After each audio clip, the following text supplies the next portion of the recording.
اللہ کا انصاف اس پر ایسے نازل ہوا کہ دنیا میں ہی اس کا انجام سبق بن گیا۔ شمر ابن ذی الجوشن کربلا کے میدان کا سب سے نفرت کا پاتر ہے۔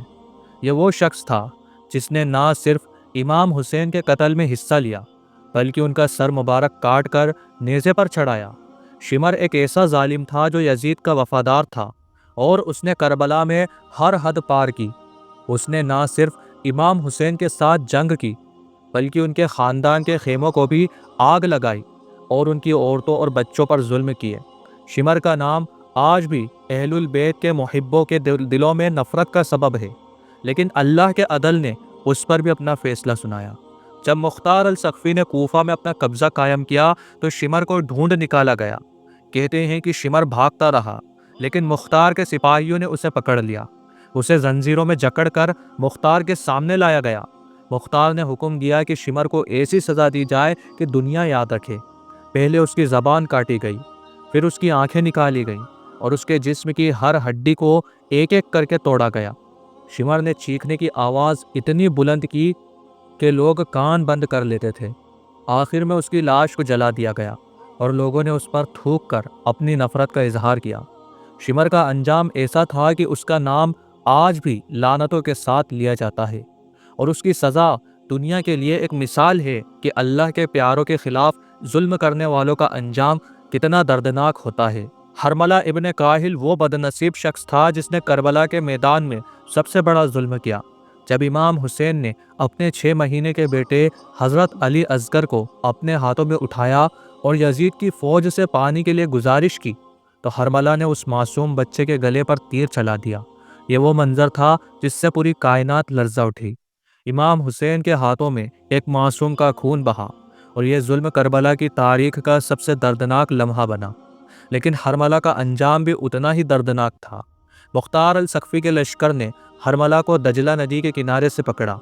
کہتے ہیں کہ جب اسے پکڑا گیا تو وہ اپنی جان کی بھیک مانگ رہا تھا، لیکن مختار نے کہا، جس نے معصوم علی اصغر پر تیر چلایا اس کے لیے کوئی معافی نہیں۔ حرملہ کو پہلے اس کی زبان کاٹ کر سزا دی گئی تاکہ وہ اپنے گناہ کا اظہار نہ کر سکے، پھر اس کی آنکھیں نکالی گئیں تاکہ وہ اس درد کو محسوس کرے جو اس نے امام حسین کے دل پر ڈالا۔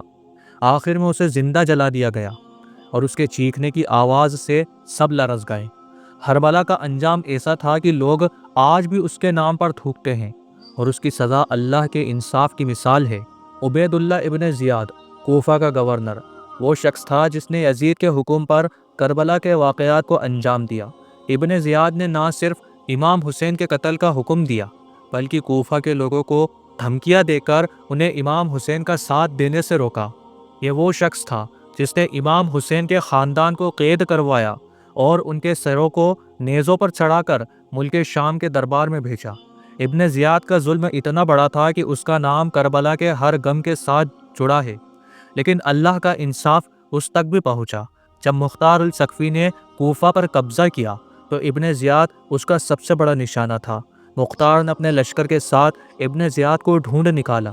کہتے ہیں کہ ابن زیاد ایک جنگ میں مختار کے لشکر سے لڑا لیکن وہ ہار گیا۔ مختار کے سپاہیوں نے اس کا سر کاٹ دیا اور اس کا سر کوفہ کے بازاروں میں جلوس کے ساتھ گھمایا گیا۔ لوگوں نے کہا، یہ ہے اس شخص کا سر جس نے رسول اللہ صلی اللہ علیہ وسلم کے گھرانے کا خون بہایا۔ ابن زیاد کا انجام اتنا دردناک تھا کہ اس کا نام آج بھی لعنتوں کے ساتھ یاد کیا جاتا ہے۔ اس کے بعد اس کے خاندان کو بھی کوئی عزت نہیں ملی اور وہ دنیا کے لیے ایک مثال بن گیا کہ ظلم کا انجام کیا ہوتا ہے۔ یزید ابن معاویہ وہ شخص تھا جس نے کربلا کے ظلم کا پورا نظام بنایا، یعنی کہ پورا پلان کیا۔ اس نے اپنے حکم سے نہ صرف امام حسین کے قتل کا فیصلہ کیا بلکہ اسلام کے اصولوں کو پامال کیا۔